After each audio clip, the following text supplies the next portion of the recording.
Ayan, linisan nyo lang, i-wipe nyo lang kunti para itong sa akin wala pa akong ipangbili nito, kaya linisan ko lang muna. Ibalik natin to guys.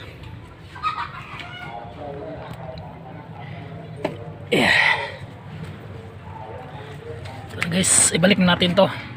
Ito hindi naman kayo magkamali kasi may arrow dito up at saka dito lang ganyan lang pagkalagay. Ayan.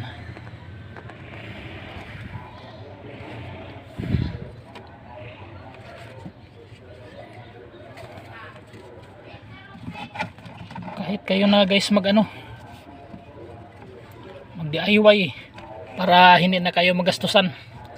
Yan, balik nyo lang. Yan. Saka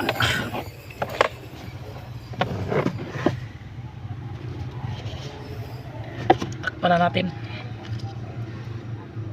ito. Ayan.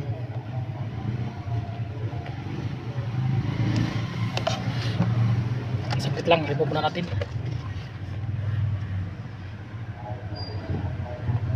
Ayan, okay na to.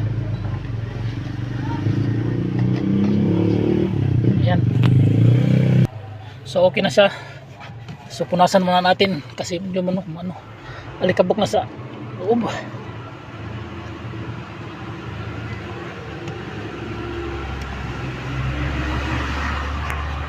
Okay, ayan. Pwede na.